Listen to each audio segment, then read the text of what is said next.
Denis, why is ice sticky?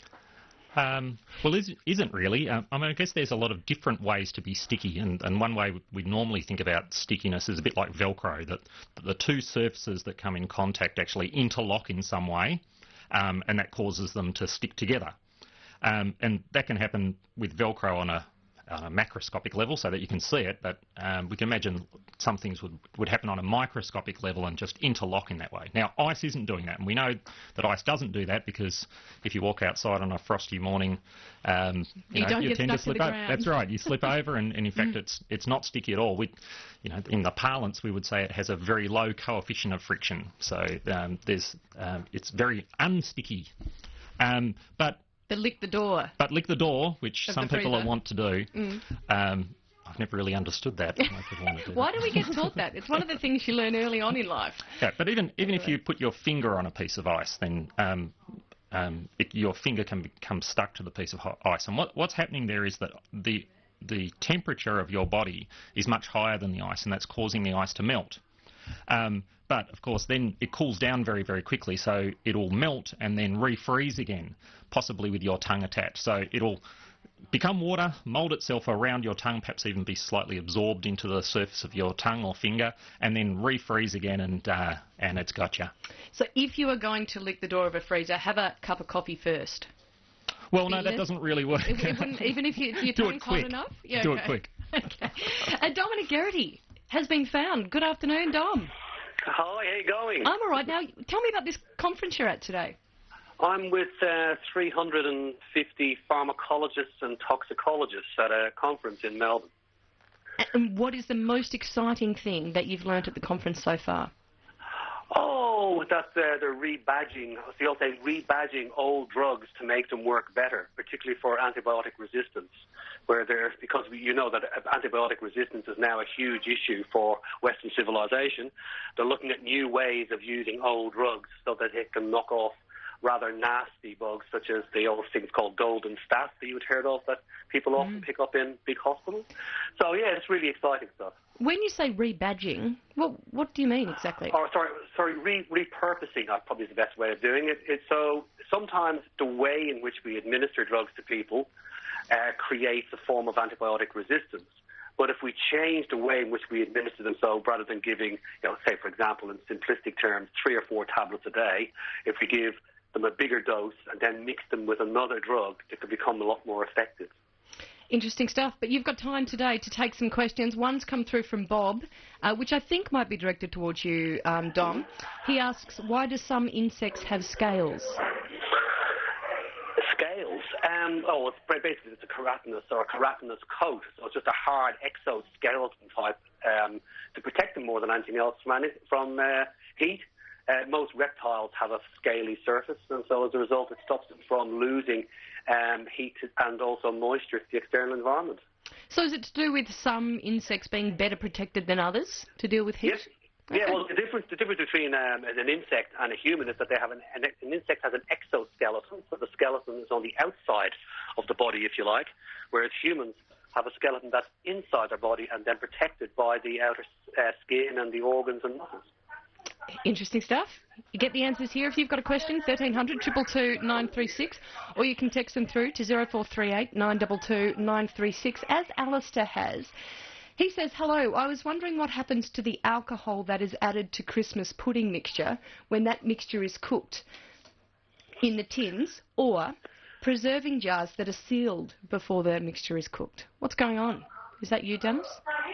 Well, I think the normal thought with alcohol in cooking is it's annoyingly boiled off because alcohol will boil or evaporate much quicker than water will. So even if you have a mixture of water and alcohol, or any liquid and alcohol, the alcohol will tend to evaporate or boil away faster. So in the normal process of cooking, you'd expect it to go.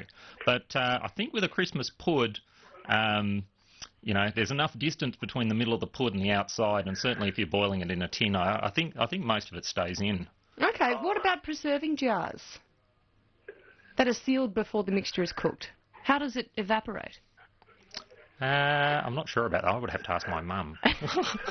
She's a big preserver. Or Sally Wise. This is from Alistair. I wonder if it's Alistair Wise. Do you know, Dom? Can you add to this?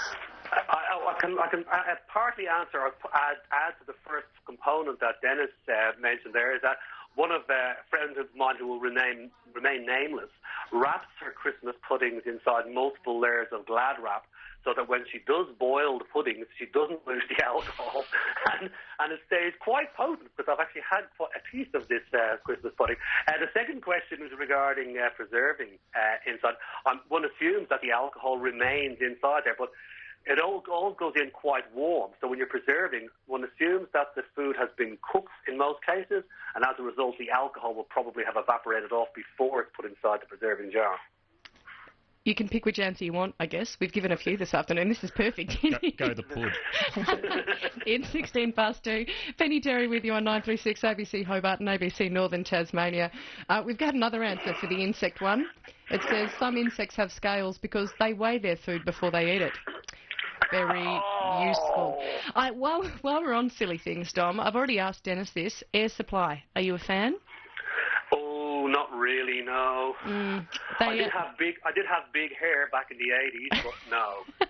They were inducted into the ARIA Hall of Fame last night. I thought I might get to play All Out of Love, but I want to know what people think. I've got one text message that just says, no, please, no. Another one from Karen, which says, does a lighted match get rid of air supply? I guess it does. If applied appropriately. Another question. Why do you wake up with a start? If you suddenly wake up, you kind of jolt yourself awake. Maybe just when you're falling off to sleep. Is there an answer to that? Yeah. Okay.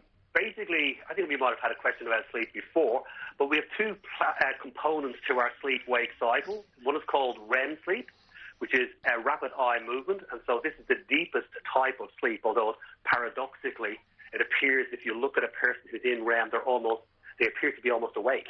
And the other one is called non-REM, which is very light sleep. So as we go from, say, a 7-hour, 6-hour sleep cycle, you go into this deep REM sleep, and sometimes if you wake up as you're falling asleep, and as you're drifting into the next deeper and deeper stages of sleep, and something changes your consciousness, yes, you will jolt out of it. So it just depends on what stage of sleep you're in. If you're in very deep sleep, you would never awake with a start. So that jolt, is it the brain sending messages to the body that you're awake? Why do you jolt? Yeah. Simply because of the fact that most of your brain and your body have gone into a very deep state of relaxation, and I won't say sleep because you're not actually asleep. You're in a state of what's actually called hypnosis, or deep sedation, and as a result, you can be awoken very quickly by any form of stimulus, and it might be a stimulus from within your brain or a stimulus from without. So, for example, it might be even somebody clicking their fingers in the distance will be sufficient to bring you out of that very, very light sedation or light sleep. It's 2:19. Ken from Risdon Vale. No, Penny, that's torture. I believe he's talking about air supply. Let's see, we've still got an hour and 40 minutes. I could play it in. Why does food, for example an omelette, taste different when it's cooked on gas compared to electricity? Do we agree with this to start with, I guess? No. You think it tastes the same? I think it tastes the same. I think I have to admit I'm a personal. I love cooking with gas rather than electricity because I think there's greater control over what you're doing. So I suppose it's the fact that in my case, when I cook on an electric cooker, I burn things more often than I do on gas, and so they certainly taste differently. People say, now we're cooking with gas, as in things go quicker, perhaps, when you're cooking with gas. Is that right? It is correct. I guess when you're cooking on a conventional stove, what you're doing is you're heating an element, and that element it takes some time to get hot, and then you're requiring the heat to transfer from the element to the pan. Whereas if you're cooking with gas, you're directly applying the heat from the gas to the pan, so you're not requiring the element to heat. So you're only requiring one thing to heat up and not two. But with the modern induction stoves, you'll throw find another one in the mix. Yeah, what's happening there is that there's electromagnetic action between the surface and the pot. So it's directly applying heat to the pot. by that electromagnetic induction. So what you'll find with an induction stove is it's much more like cooking with gas, that you have that immediate response. Of course, the response goes the other way as well. If you turn it off, a conventional element, it takes time to cool down. So if something's burning or boiling over and you turn it down in a conventional oven, you don't get that immediate response that you do with gas. And an induction, a lot of people are going over to induction ovens because it's got the convenience of electricity as well as that. This is a plug for induction. This is brought to you by Electrolux. So that delayed response, we call it thermal inertia, is what gives you the difference in the cooking times. The questions about food are coming through now. Maggie Beer is joining me in an hour's time, so we could direct them to her. But Steve wants to know, when sausages are cooked on the barbecue, they taste so much better than on the stovetop. Why? It's the leftover stuff, isn't it? It's the love that goes into the barbecue cook. It's the bit from last time. Last week's marinade. That helps it out. Okay, moving on to some more questions that have come through. You can get yours in 1300 222 936, or you can text 0438 922 936. This is one that came in last week. We didn't get to, or last time you were in, we didn't get to. And I mentioned it this morning in the office, and people didn't know what I was talking about. You turn the tap on, and you just, run your finger through the water to see if it's hot or cold. Sometimes it takes you a little while to work out if it's hot or if it's cold. Now, what's that about? I don't know what you're talking about. No. Well, the measurement of temperature, we measure temperature in terms of differences between temperature. We don't actually know what 20 degrees is. We have no experience of it. We only know if something's hotter or colder than us. And the reason we know something's hotter or colder than us is that heat will flow from the hot body to the cold body. It's the second law of thermodynamics. I hope you took that note down, everybody. I paused there because the second law of thermodynamics is just very, very cool. But we won't talk about that now. It gives us a direction of time, for instance. Okay. So something as simple as heat flowing in one direction or another is what gives us time and effort. Anyway, so that response of receiving the information about the heat flowing in that direction, there's a delay there. My guess is there's also a neurological response, okay. But I'll let Dom take that one. Go, Dom. Not to be outdone by a sturdy physicist. We actually have what's called hot and cold running receptors, or thermal receptors, in our skin, and they range in sensitivity for different temperatures. Now, as Denis passed a comment about, we operate on a difference between temperatures between what we are, but if your hand is cold, the different set of receptors click into operation to detect what the temperature is of the ambient surroundings. So we've got about 3 or 4 different groups of these receptors that detect different temperatures, and some of them are slower to respond than others. So there's a physics explanation, there's also a neurological or a biological explanation for that sort of lapse, if you like, to work out what's hot, what's cold, and what temperature actually is. So it's the middle of winter, you live in Tasmania, you've run yourself a hot bath, but you're standing on the cold bathroom tiles. You put your foot in the water. And it'll feel as if it's going to burn you to death. You don't know what's happening. You're worried your skin will start floating around in the bath. Yeah, exactly. Yeah, you can do this nice experiment. Put one hand in hot water and have some tepid water. If you put your other hand in the tepid water, it will feel really, really cold. If you put one hand in ice water and then put it in the tepid water, it'll feel really, really hot because you're measuring the difference in temperature. Do that at home, but don't make the hot water too hot. There's one thing you can do not to feel the pain of very, very cold water, and that is to swear. Swearing actually works. I did this experiment. Put your hand in cold water, and if you swear, you can handle it for longer. But it only works if you don't swear very often, so it might not work for you. That's called switching off. That's called switching off the pain gate, by the way. So, for example, when you're putting a pin in a wall or a nail in a wall to hang a picture, and you hit your thumb, and the first thing you automatically do is shove your thumb in your mouth, dance around, and if you can swear with a thumb in your mouth, you will. Well, it's actually what's called the pain gate, and there's a physiological explanation for that one as well. So there you go. Okay, so the fact that we do it, we're preparing for the pain, because that's the other thing. You stub your toe, it doesn't hurt when you stub it. It hurts about 2 seconds later, and it really, really hurts. Yep. Gosh, interesting. Chris says on the text on 0438 922 936, why are there some people, like myself, which are sensitive to the feel of cotton wool and others aren't. And I guess this is a bit like the scratching fingers down a blackboard. Some people can deal with it, other people can't. Like you, Denis, you're doing the shoulder thing to go, ooh, don't like it. Why can some people deal with this stuff and others can't? No one. I'm leaving that one for you, Dom. I'm just thinking, I mean, we have, again, we talk about what's called modalities of sensation. So we have hot, cold, we've got pain, pressure, light touch, heavy touch. We've got all of these basically receptors in our skin. And I suppose in some cases, some people's receptors, which are the ones that would pick up, for example, cotton wool, will be called light touch receptors. And particularly in the tips of the fingers, the palm of the hand. But of course, as you move over to the larger surfaces of the body, your sensitivity to various stimuli becomes less because we've got less receptors there. So I suppose it's just simply differences, I mean, genetically or otherwise, of the sensitivity of those receptors that pick up, in this case, light touch. There's the answer. I hope that helped you out, Chris. Brutus in Smithton, hi. Air supply, yuck, vomit. Stay too, Bruce. Is what he's saying. It's 2. We've still got some time for a question. If you've got one for our physicist, Denis, or our biologist, Dominic, 1300 222 936, 1300 222 936. Somebody's asked, and I think this is in response to the hot and cold and the experiment, Denis, that you've asked us to do of putting your hand in hot water and tepid water.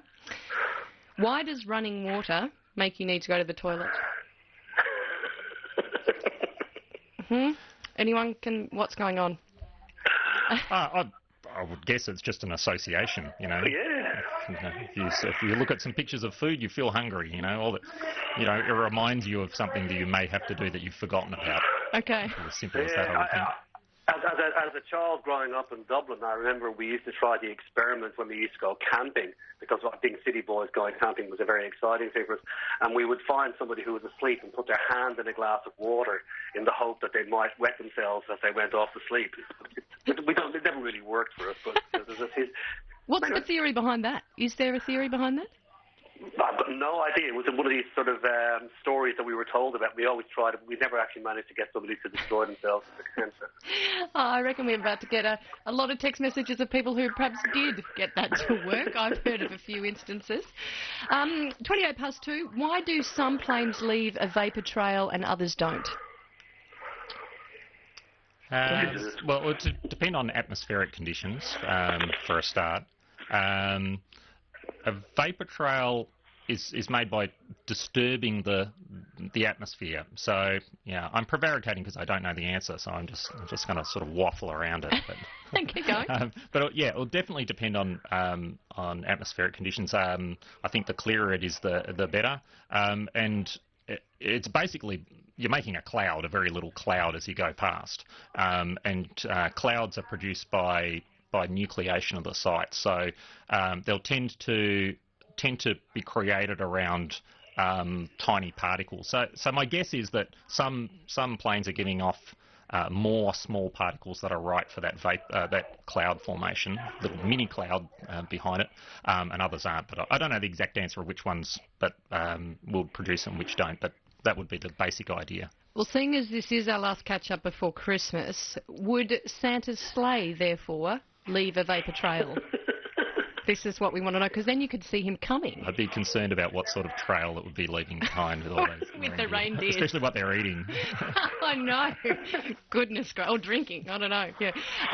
Dominic Geraghty, Denis Visentin, thank you very much for being with us throughout the last half of this year, and hopefully we'll get you back on board next year. Thank you for having us. Certainly. Absolute pleasure.